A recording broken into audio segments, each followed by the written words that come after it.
Hello friends, ನಾನಿವತ್ತು palak paneer recipe ಮಾಡಿದ್ದೆ. But trust me, ಇದು ಹೋಟೆಲ್ ಸ್ಟೈಲಲ್ಲಿ ನಾವೇನು ಹೋಗಿ ತಿಂತೀವಲ್ಲ ಅದಕ್ಕಿಂತನೂ 2 ಪಟ್ಟು ರುಚಿ ಇತ್ತು. ಬೇಗ ಕ್ವಿಕ್ಕಾಗಿ ಈಸಿಯಾಗಿ ಮಾಡ್ಕೋಬೋದು. ಮತ್ತು ಇದರ ಕಲರ್ ಸಹ ಇದು ಪಾಲಕ್ ಪನ್ನೀರ್ ಚೆನ್ನಾಗಿ ಬಂದಿದೆ ಅನ್ನೋದಕ್ಕೆ ಒಂದು ಸಾಕ್ಷಿಯಾಗಿದೆ. ಕೆಲವೊಂದು ಟಿಪ್ಸ್ ಆ್ಯಂಡ್ ಟ್ರಿಕ್ಸ್ ಜೊತೆ ಇದನ್ನು ಮಾಡೋದು ಹೇಗೆ ಅಂತ ಹೇಳ್ಕೊಡ್ತಾ ಇದ್ದೀನಿ, ಬನ್ನಿ.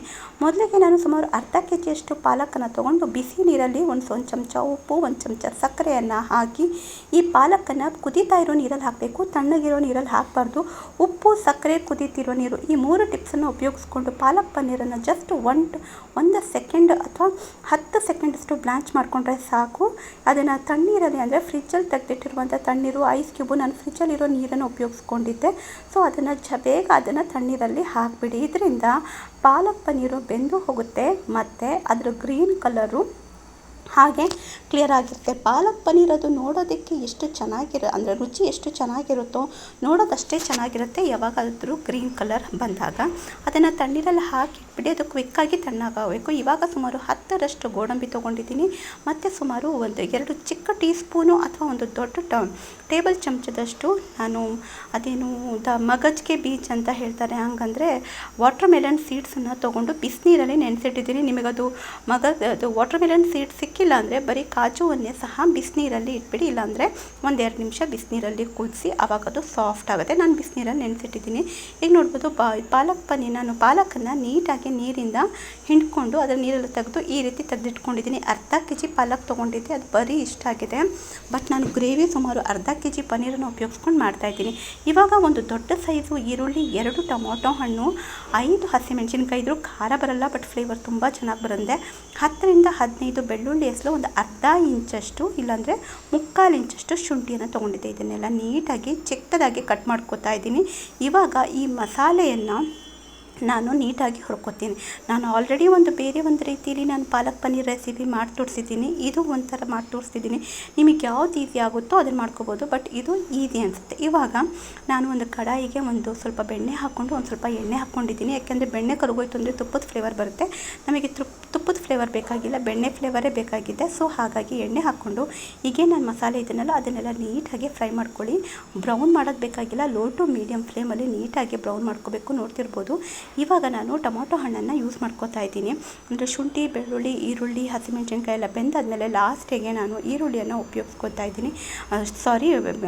ಟೊಮೊಟೊ ಹಣ್ಣನ್ನು ಉಪಯೋಗಿಸ್ಕೊತಾ ಇದ್ದೀನಿ. ಇವಾಗ ಅದನ್ನೆಲ್ಲ ನೀಟಾಗಿ ಫ್ರೈ ಆದಮೇಲೆ ತೆಗ್ದು ಮಸಾಲೆನ ತಣ್ಣಗಾಗಕ್ಕೆ ಬಿಡಬೇಕು. ತಣ್ಣಗಾದ್ಮೇಲೆ ಮಿಕ್ಸರ್ ಗ್ರೈಂಡಲ್ಲಿ ಫೈನ್ ಪೇಸ್ಟ್ ಮಾಡಿ ಎಷ್ಟು ಸಾಧ್ಯನೋ ಅಷ್ಟು. ಇವಾಗ ಅದೇ ಕಡಾಯಿಗೆ ಮತ್ತೆ ಬೆಣ್ಣೆ ಹಾಕ್ಕೋತಾ ಇದ್ದೀನಿ, ಸ್ವಲ್ಪ ಎಣ್ಣೆ ಹಾಕ್ಕೋತಾ ಇದ್ದೀನಿ. ನೀವು ಹೆಲ್ತ್ ಕಾನ್ಷಿಯಸ್ ಆಗಿರೋರು ಹಾಕಿದರೆ ಕಡಿಮೆ ಮಾಡ್ಕೋಬೋದು, ಬಟ್ ನಾನಿದು ಯಾವುದೋ ಒಂದು ಪಾರ್ಟಿಗೆ ಅಂತ ಮಾಡ್ತಿದ್ದೆ. ಸೊ ಹಾಗಾಗಿ ಅವ್ರಿಗೆ ಕೊಟ್ಕೊಳ್ಸೋದಕ್ಕೆ ಅಂಥೇಳಿ ನಾನು ಸ್ವಲ್ಪ ಬೆಣ್ಣೆ ಉಪಯೋಗವನ್ನು ಜಾಸ್ತಿ ಮಾಡ್ತಾಯಿದ್ದೀನಿ. ಇವಾಗ ನಾನು ಕಾದ ಬೆಣ್ಣೆ ಜೊತೆಗೆ ನಾನು ಸ್ವಲ್ಪ ಜೀರಿಗೆ, ಒಂದು ಚಕ್ಕೆ, 2 ಲವಂಗದಷ್ಟು ಹಾಕಿ ನಾನು ಏನು ಫ್ರೈ ಮಾಡಿಕೊಂಡು ರುಬ್ಬಿಟ್ಕೊಂಡಿದ್ದೀನಲ್ಲ ಮಸಾಲೆ, ಅದನ್ನು ಹಾಕ್ಕೊಂಡು ಲೋ ಟು ಮೀಡಿಯಮ್ ಫ್ಲೇಮಲ್ಲಿ ನೀಟಾಗಿ ಫ್ರೈ ಮಾಡಿಕೊಂಡು ಒಂದು 2 ನಿಮಿಷದಷ್ಟು ನಾನು ಬೇಯೋದಕ್ಕೆ ಲಿಡ್ ಕ್ಲೋಸ್ ಮಾಡಿ ಇಡ್ತಾಯಿದ್ದೀನಿ.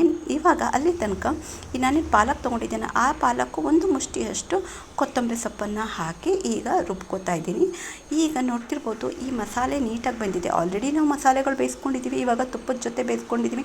ಇವಾಗ 2 ಚಮಚದಷ್ಟು ಧನಿಯಾ ಪೌಡ್ರು, ಸ್ವಲ್ಪ ಅರಶಿನ ಪುಡಿ, ಯಾಕೆಂದರೆ ನಾನು ಕ್ವಾಂಟಿಟಿ ಜಾಸ್ತಿ ಮಾಡ್ತಾಯಿದ್ದೀನಿ. ಸೊ ಹಾಗಾಗಿ ಇವಾಗ 1 ಚಮಚದಷ್ಟು ಖಾರದ ಪುಡಿ, ಹಸಿಮೆಣಸಿನ್ಕಾಯಿನೂ ಯೂಸ್ ಮಾಡ್ಕೊಂಡಿದ್ದೀನಿ. ಸೊ ಹಾಗಾಗಿ ಇವಾಗ ರುಚಿಗೆ ತಕ್ಕಷ್ಟು ಉಪ್ಪನ್ನು ಹಾಕ್ತಾಯಿದ್ದೀನಿ. ಜೊತೆಗೆ ಒಂದು ಅರ್ಧ ಚಮಚದಷ್ಟು ನಾನು ಸಕ್ಕರೆಯನ್ನು ಹಾಕ್ತಾಯಿದ್ದೀನಿ. ಸಕ್ಕರೆ ಮಸ್ಟ್ ಆ್ಯಂಡ್ ಶುಡ್, ಇದನ್ನು ಯಾವುದೇ ಕಾರಣಕ್ಕೂ ಮಿಸ್ ಮಾಡೋಕ್ಕೆ ಹೋಗಬೇಡಿ. ಬಟ್ ಸಕ್ಕರೆ ನಮ್ಮ ಫ್ಲೇವರ್ನ ತುಂಬ ಚೆನ್ನಾಗಿ ಎನ್ಹಾನ್ಸ್ ಮಾಡಿಕೊಡುತ್ತೆ ಖಾರದ ಐಟಮಲ್ಲಿ. ಇವಾಗ ನಾನು ಏನದು ಪೇಸ್ಟ್ ಮಾಡಿ ಇಟ್ಕೊಂಡಿದ್ನಲ್ಲ ಪಾಲಕ್ಕು, ಅದನ್ನು ಈ ಮಸಾಲೆ ಜೊತೆ ಹಾಕಿ ನೀಟಾಗಿ ಮಿಕ್ಸ್ ಮಾಡಿಕೊಂಡು ಹೊಂದ್ಕೋಬೇಕಾಗತ್ತೆ. ಮತ್ತು ಇನ್ನೊಂದು ಈಗ ಮೋಸ್ಟ್ ಆ್ಯಂಡ್ ಟಿಕ್ ಏನಪ್ಪ ಅಂದರೆ, ಪಾಲಕ್ಕನ್ನು ನಾವು ಆಲ್ರೆಡಿ ಬ್ಲ್ಯಾಂಚ್ ಮಾಡ್ಕೊಂಡಿರ್ತೀವಿ. ಈ ಮಸಾಲೆ ಚೆನ್ನಾಗಿ ಫ್ರೈ ಆದಮೇಲೆ ಪಾಲಕ್ ಏನು ಹಾಕ್ತೀವಲ್ಲ ಇದನ್ನು ಜಾಸ್ತಿ ಬೇಯಿಸ್ಕೋಬಾರ್ದು. ಬೇಯಿಸ್ಕೊಂಡಾಗ ಕಲರು ಚೇಂಜ್ ಆಗುತ್ತೆ. ನಮಗೆ ಕಲರು ಈಗ ನಾವು ನೋಡ್ತಾ ಇರ್ಬೋದು ಎಷ್ಟು ಗ್ರೀನ್ ಕಲರಾಗಿ ಬಂದಿದೆ ಅಂಥೇಳಿ. ಜಸ್ಟ್ ಅದು ಒಂದು ಕುದೀಲಿ, ಅಲ್ಲಿ ತನಕ ನಾವೇನು ಇದು ಗೋಡಂಬಿ ಮತ್ತು ವಾಟರ್ ಮೆಲನ್ ಸೀಡ್ಸನ್ನು ನಾವು ನೆನೆಸಿಟ್ಕೊಂಡಿದ್ವಲ್ಲ ಬಿಸಿನೀರಲ್ಲಿ, ಅದನ್ನು ನಾನು ನೀಟಾಗಿ ಚಿಕ್ಕ ಜಾರ್ ತೊಗೊಂಡು ಫೈನ್ ಪೇಸ್ಟ್ ಮಾಡ್ಕೋತಾ ಇದ್ದೀನಿ.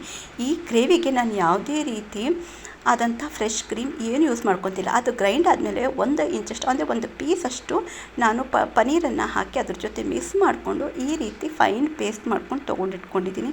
ಇದು ತುಂಬ ಒಂದು ಒಳ್ಳೆ ರಿಚ್ಚನ್ನು ಫ್ಲೇವರ್ ಕೊಡುತ್ತೆ. ಇವಾಗ ನೀವು ಪನೀರು, ಮಿಲ್ಕು, ಏನಪ್ಪ ಅದು ಹಾಲಿನ ಕೆನೆ ಏನು ಹಾಕೋ ಅವಶ್ಯಕತೆ ಇಲ್ಲ. ಇತ್ತು ಅಂದರೆ ಹಾಕಿ ಟೇಸ್ಟ್ ತುಂಬ ಚೆನ್ನಾಗಿ ಬರುತ್ತೆ. ಬಟ್ ನಾನಿದು ಜಾಸ್ತಿ ಕ್ವಾಂಟಿಟಿಗೆ ಪಾರ್ಟಿಯಿಂದ ಕೊಡ್ತಾ ಇರೋದಕ್ಕೆ ನಾನು ಕಂಪ್ಲೀಟಾಗಿ ಎಲ್ಲವನ್ನು ಫಾಲೋ ಮಾಡ್ಕೊಂಡು ಮಾಡಿದ್ದೆ. ಟ್ರಸ್ಟ್ ಮೀ, ಟೇಸ್ಟು ತುಂಬ ಚೆನ್ನಾಗಿ ಬಂದಿತ್ತು. ಮತ್ತು ನಾನೇನು ಪಾರ್ಟಿಗೆ ಕೊಟ್ಟು ಕಳಿಸಿದ್ನಲ್ಲ ಅವರಿಗೆಲ್ಲ ಇಷ್ಟ ಆಯಿತು. ಪಾತ್ರೆ ಚಿಕ್ಕದಾಗಿತ್ತು, ಸೊ ಹಾಗಾಗಿ ದೊಡ್ಡ ಪಾತ್ರೆಗೆ ಶಿಫ್ಟ್ ಮಾಡ್ಕೊಂಡಿದ್ದೀನಿ. ಪಾಲಕ್ಕು ತುಂಬ ಚೆನ್ನಾಗಿ ಅದು ಅಂದರೆ ಹಾರ್ತಾ ಇರುತ್ತೆ. ಸ್ವಲ್ಪ ಕೇರ್ಫುಲ್ಲಾಗಿ ಅಡುಗೆ ಮಾಡಬೇಕಾಗುತ್ತೆ ಪಾಲಕ್ ಮಾಡಬೇಕಾದ್ರೆ. ಇವಾಗ ಪನೀರ್ ಸುಮಾರು ನಾನು ಅರ್ಧ kg ಪನೀರನ್ನು ಯೂಸ್ ಮಾಡಿಕೊಂಡು ನನಗೆ ಯಾವ ರೀತಿ ಬೇಕೋ ಆ ರೀತಿ ಚಿಕ್ಕ ಕ್ಯೂಬ್ಸ್ಗಳಲ್ಲಿ ಮಾಡ್ಕೊಂಡಿದ್ದೀನಿ.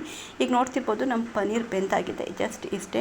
ನಾನು ಇವಾಗ ಲಾಸ್ಟಿಗೆ ಅದು ಬೆಂದಾದಮೇಲೆ 1 ಚಮಚದಷ್ಟು ಗರಂ ಮಸಾಲ, ಹೋಮ್ ಮೇಡ್ ಗರಂ ಮಸಾಲಾನ ಹಾಕಿ ಇವಾಗ ಫ್ಲೇಮನ್ನು ಆಫ್ ಮಾಡಿಬಿಡ್ತೀನಿ.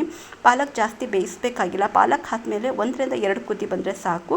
ಲಾಸ್ಟಿಗೆ ಗರಂ ಮಸಾಲ ಹಾಕಿ ಲಿಡ್ ಕ್ಲೋಸ್ ಮಾಡಿ ಆಫ್ ಮಾಡಿಬಿಡಿ. ಪಾಲಕ್ ಪನೀರ್ ರೆಡಿ ಆಯಿತು. ಇವಾಗ ನಾನೇನು ಪನೀರ್ ಮಾಡ್ಕೊಂಡಿದ್ನಲ್ಲ, ನೀವು ಬೇಕು ಅಂದರೂ ಹಸಿಯಾಗಿರುವಂಥ ಇದೇ ಪನೀರನ್ನು ಡೈರೆಕ್ಟ್ ಅದ್ರ ಮೇಲೆ ಹಾಕ್ಬೋದು.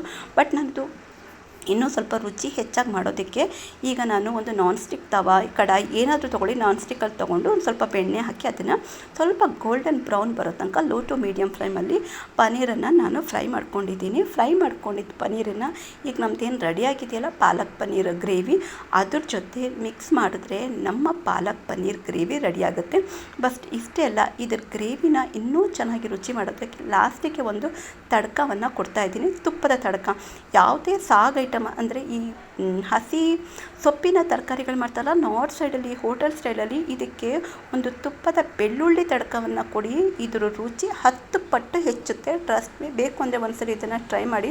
ನಾನು ಸುಮಾರು ಒಂದು 3 ಚಮಚದಷ್ಟು ತುಪ್ಪವನ್ನು ಹಾಕ್ಕೊಂಡು ಒಂದು 10 ಬೆಳ್ಳುಳ್ಳಿ ಹೆಸರುಗಳನ್ನು ಚಿಕ್ಕದಾಗಿ ಕಟ್ ಮಾಡ್ಕೊಂಡಿದ್ದೀನಿ. ಅದು ಬ್ರೌನ್ ಆದಮೇಲೆ ಒಂದು 2 ಒಣಮೆಣಸಿನ್ಕಾಯಿನ ಈ ರೀತಿ ತುಪ್ಪದಲ್ಲಿ ಫ್ರೈ ಮಾಡಿ ನಮ್ಮ ಗ್ರೇವಿ ಏನು ತಣ್ಣಗಾಗಿ ಆಗಿದೆಯಲ್ಲ ಅದ್ರ ಮೇಲೆ ಲಾಸ್ಟಿಗೆ ಇದನ್ನು ನೀಟಾಗಿ ಮಿಕ್ಸ್ ಮಾಡ್ತಾಯಿದ್ದೀನಿ. ಅದ್ರ ಕಲರೇ ನಿಮಗೆ ಹೇಳ್ತಾ ಇದೆ ಈ ಪಾಲಕ್ ಪನೀರ್ ಗ್ರೇವಿ ಎಷ್ಟು ರಿಚ್ ಆಗಿ, ಎಷ್ಟು ಕ್ರೀಮಿಯಾಗಿ, ಎಷ್ಟು ಚೆನ್ನಾಗಿ ಬಂದಿತ್ತು ಅಂತ. ಟ್ರಸ್ಟ್ ಮೀ, ಟೇಸ್ಟು ತುಂಬ ಚೆನ್ನಾಗಿ ಬಂದಿತ್ತು. ಇವಾಗ ಸುಮಾರು 3/4 kg ಹಿಟ್ಟನ್ನು ನಾನು ನಾದ್ಕೊಂಡಿಟ್ಟಿದ್ದೀನಿ. ಯಾಕೆಂದರೆ ನನಗೆ 25-30 ಚಪಾತಿಗಳು ಬೇಕು ಕೊಟ್ಟು ಕಳ್ಸೋದಕ್ಕೆ ಅಂಥೇಳಿ, ಅಂದರೆ ಪಾರ್ಟಿಗೆ ಅಂಥೇಳಿ. ಸೊ ಹಾಗಾಗಿ ನೋಡ್ತಿರ್ಬೋದು ನಾನು ಈ ರೀತಿ ಚಿಕ್ಕ ಪೇಡೆಗಳಂದರೆ ನನಗೆ ಯಾವ ಸೈಜಲ್ಲಿ ಬೇಕು ಆ ಸೈಡ್ ಬಾಲ್ ಮಾಡಿ ಇಟ್ಕೊಂಡಿದ್ದೀನಿ.